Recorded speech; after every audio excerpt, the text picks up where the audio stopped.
GTC 2016 기술 전략 부분들이 강조됐던, 특히나 AMD CEO가 한국을 좀 방문을 합니다. 삼성전자 주총에도 좀 참석하겠다. 그래서 이제 삼성전자와 공급 이슈가 한 번 더 상당한 좀 기대가 좀 될 수 있지 않나. 연간 영업이익 추정치가 너무나 빠르게 올라가고 있고, 지금은 뭐 250조, 300조도 관심 있게 좀 봐야 되는 부분이.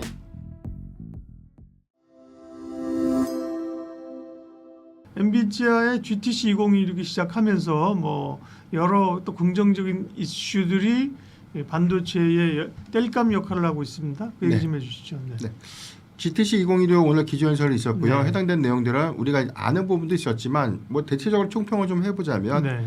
기술 전략 부분들이 강조됐던, 특히나 뭐 신규 공정에 대한 전환 부분들이 예고가 됐던 부분들은 초미세 공정, 그리고 일단 뭐 광 인터커넥터라는 부분들로 CPU 공정 패키지로 좀 전환이 되는 거죠. CPU 패키지 공정으로 좀 전환이 되는 그런 부분들이 점진적으로 이 소부장주 종목들의 기술 고도와 그리고 밸류체인에 대한 구성도 달라질 수 있는 요인이기 때문에, 일단 베라루빈 출시 이후에 차세대 뭐 GPU 칩이라든가 신규 하이퍼스케일러형 뭐 공급 칩들에 대한 구조들은 굉장히 좀 달라질 수 있는 부분들에 좀 주목을 해봐야 될 것 같고요. 내일 AMD CEO가 한국을 좀 방문을 합니다. 리사스. 예. 네네. 그래서 이제 삼성전자와 미팅을 하고 삼성전자 주총에도 좀 참석하겠다. 뭐 이런 이야기가 그래요? 좀 나오고 있는데, 내일 또 공교롭게도 또 삼성전자 좀 주총에 좀 앞두고 있는 상황이기 때문에 우리가 좀 기대할 수 있는 요인들은, 그렇다면 이제 삼성전자 2월에 양산 전환했고 일부 HBM4를 공급을 했는데 초기 수율이 어떻게 좀 나올 것인가. 그리고 좀 리사수 CEO가 좀 방한하는 가장 큰 계기가 HBM 공급량들에 대한 디램 확대. 디램 네네. 잘 달라는 거 아니에요, 그죠? 그렇죠. 그러니까 예. 근데 여기서도 얘기하면 뭐 MI60이라든가 지금 뭐 차세대 칩에 대해서도 이제 개발 성과를 좀 내야 되는 부분이기 때문에 HBM4에 관련된 공급 이슈가 한 번 더 상향될 수 있는, 논의될 수 있는 가능성. 그렇다면 이제 HBM의 총량이 이전보다 AMD 향으로 확장 기조를 좀 보일 수 있는 부분인데, 여기 대해서 뭐 파운드리 부분에 관련된 협업에 관련된 이슈도 좀 부각되고 있기 때문에 이 부분은 단기적인 좀 기대 요인이 좀 될 수 있겠다라고 좀 볼 수 있겠고요.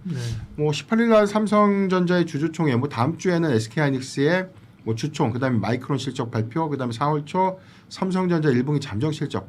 그러니까 이 반도체 이벤트는 단발성 요인보다 시장의 일단 궁금증, 그 앞으로에 대한 어떤 전략이라든가, 그리고 박사님께서 말씀하셨던 것처럼 1분기 이후의 실적 전망 추이를 좀 정말 우리가 상향 기대할 수 있는 요건인가.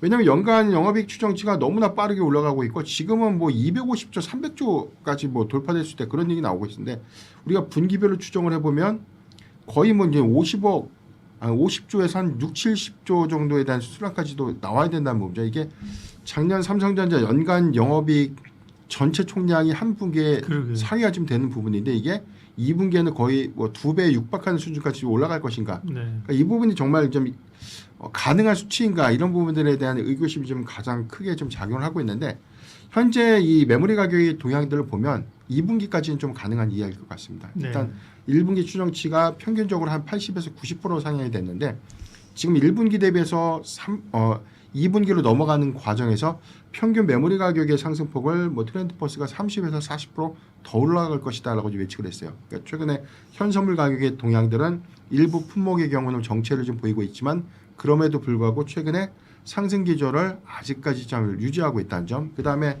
2분기부터는 반도체 재고량이 급격히 좀 감소될 수 있는 요인들이기 때문에 반도체 공급 부족 사태는 일부 품목이 아니라 대다수 품목으로 좀 확대될 수 있는 부분이다. 그래서 이제 고객사들의 입장에서는 안정적인 물량을 공급받기 위해서 한국을 재차 좀 방문할 수 있는 횟수가 크게 좀 증가될 수 있는 요인은 메모리 반도체 기업들에게 뭐 상당한 좀 기대 요인이 좀 될 수 있지 않나 아주 보고 있습니다. 그러면 지금이야 뭐 사실은 줄이고 버릴 단계가 아니죠. 워낙 뭐 기세가 좋고 이익이 늘어난 상황이고요.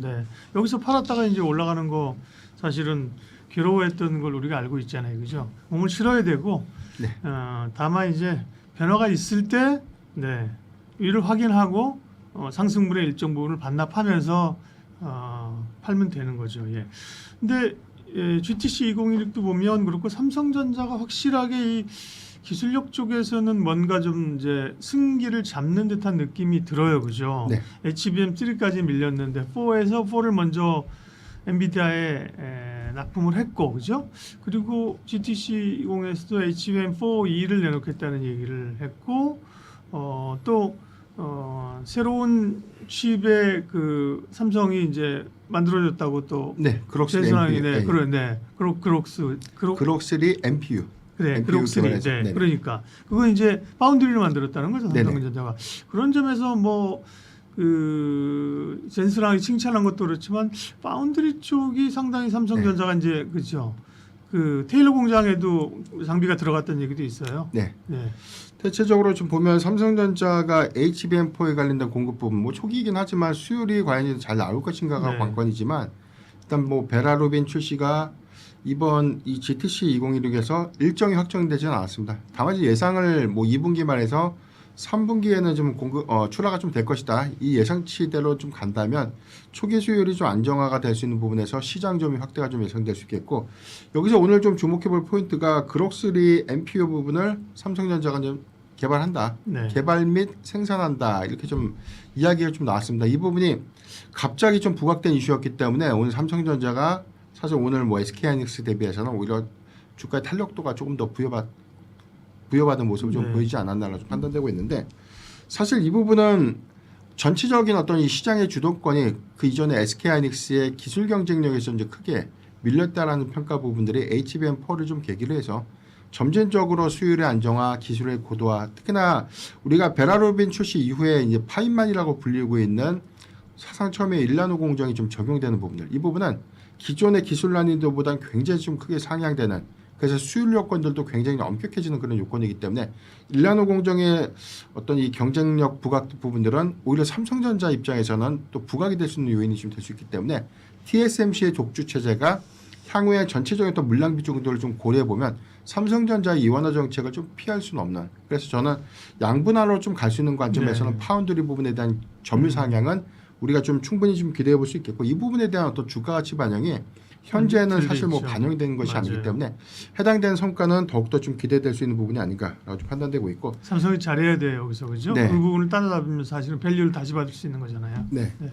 그리고 또 제가 또 관심 있게 좀 봐야 되는 네. 부분이 지금 이제 공정의 변화 부분인데 네. 일단 초미스 공정에 대한 변화 부분보다 광 인터커넥터라는 이 공정 전환을 했다는 부분이죠. 기존에 그렇죠. 전기 신호를 이용해서 AI 데이터 센터에 이제 구현된 칩을 좀 적용시키다 보니까 이 부분에 대한 가장 큰 문제가 데이터 처리 속도의 한계점이 온 겁니다. 그래서 이제 기술 병목 현상이 좀 생겼고 두 번째는 발열 이슈, 그다음에 전력의 소모량이 굉장히 좀 커진 부분인데 엔비디아의 방향성들이 좀 명확해진 겁니다. 이제 전기 기반의 신호 체계를 써서는 안 된다. 그래서 이제 이 부분은 빛을 이용한 광원을 이용한 광 인터커넥터에 관련된 기술 부각 때문에 최근에 뭐 통신 장비주들이 굉장히 좀 크게 네. 또 기대인들로 인해서 좀 주가 좀 상승하는 모습을 좀 보였는데 구조적인 변화 부분에서는 뭐 데이터 센터의 기존 체제를 완전히 바뀔 수 있는 어떤 부분이기 때문에 이런 공정들은 오히려 초미세 공정에 대한 전환 부분들 그리고 이 부분은 오히려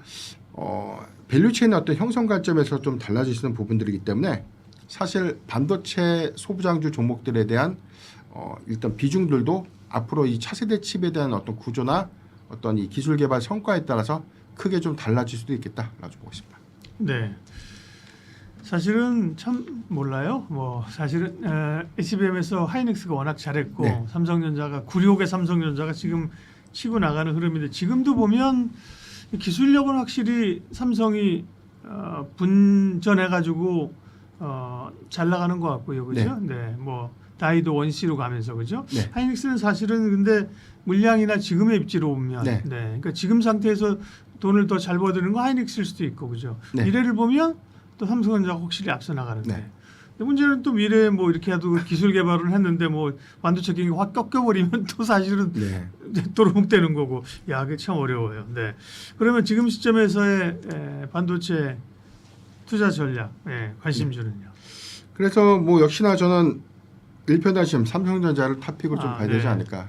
재차 좀 말씀드렸는데 말씀드릴 때마다 고점을 경신을 했습니다. 아직까지도 제가 볼 때는 추가적인 상승이라고 좀 충분하다. 최근의 조정은 오히려 충분한 매수의 기회로 좀 판단되고 있는데 네. 지난달 방송에서 제가 이 영업이익 추정치 1분기 컨센서스 상단을 한 35조 말씀을 좀 드렸던 것 같아요. 평균적으로 한 30조 원대 초반. 네. 근데 최근에 이익 기존의 평균 컨센서스가 35조 천억입니다. 그러니까 상단이 지금의 평균이 좀 됐고요. 다시 상단으로 제시될 게 40조 원인데 어제자 리포트 보니까 45조까지 좀 상향된 리포트가 좀 나왔기 네. 때문에 정말 이 숫자가 좀 맞을까라는 생각이 제 개인적으로 좀 들지만 네. 그만큼 1분기 실적에 대한 기대치가 굉장히 좀 높게 나왔고 마이크론의 실적 발표를 통해서 어느 정도 예측할 수 있는 부분이 있을 텐데 월가 전망치에 따르면 뭐 마이크론의 이번 1분기 실적이 기존의 마이크론이 제시했던 가이던스를 크게 웃돌 것이다. 근데 2분기 추정치에 대한 대비를 더 플러스 요인으로 좀 작용해서 이제 차기 가이던스도 더 크게 좀 상향될 수 있는 부분들 주목해야 된다. 그렇다면 이제 삼성전자, SK하이닉스의 실적 추정치에 대한 기대치는 더 높아질 수 있는 셈이죠. 그렇기 때문에 이번 마이크론 실적을 좀 잘 유심하게 좀 체크를 좀 해본다면 삼성전자의 전체적인 어떤 기대 요인들은 더 커질 수 있겠다라고 좀 판단되고 있고 앞서 말씀드린 것처럼 이제 파운드리 부분에 대한 성과가 네. 이제 조금씩 나타내지고 있는데 이 부분에 대한 이익 기조가 명확하게 제시가 좀 돼준다면 SK하이닉스 대비해서 저는 삼성전자의 주가 반영은 조금 더 이루어져야 되지 않을까라고 판단해 보겠고요. 두 번째 소부장주 종목들 중에서는 저는 한미반도체를 좀 유심히 봐야 되지 않을까. 한미반도체. 네. 개인적으로 제가 소재사를 많이 강조를 좀 했었습니다. 뭐 예. 동진세미킴이라든가 ISC 같은 기업을 좀 봤는데 최근에 한미반도체를 다시 봐야 된다는 관점에서 본 이유는 초미세 공정에 대한 전환이 본격화됐다. 이 부분은 단순하게 우리가 기술에 대한 강점을 갖고 있다고 해서 그 기대감으로 좀 주가 가는 것이 아니라 최근 한미반도체가 30만 원대 돌파 이후에 견조한 수급 기술을 가져가고 있고 이 부분의 핵심은 초미세 공정이라는 건 그만큼 HBM의 적층수가 높아지는 것이죠. 여기다 해서 광 인터커넥터라는 것도 이 웨이퍼 칩에 압착시키는 기술이기 때문에 역시나 TC 본딩 기술이 같이 고도화가 되면서 좀 적용이 좀 돼야 될 것 같습니다. 하이브리드 TC 본더라든가 빅다이 TC 본더 같은 이런 장비들이 앞으로 이 초미세 공정의 활용도 관점에서 굉장히 크게 좀 반영될 수 있겠고 개인적인 생각이지만 삼성전자의 공급 가능성은 저는 높게 봐야 된다. 이 부분을 좀 주목을 해봐야 된다라고 좀 말씀드리겠고요. 더 뭐 여기도 해서 일단 뭐 이원화 정책에 관련된 부분들이 뭐 노이즈가 좀 되긴 했지만 한미반도체가 하나 비전에 비해서 아직까지 기술력의 우위, 시장 점유의 어떤 과점 체제를 현재 유지하고 있는 점들 좀 감안해 보면 추가적인 상승 여력 전 충분히 남아 있지 않나라고 보고 있습니다. 네, 반도체 투자 전략 변영인 대표님 함께했습니다. 고맙습니다.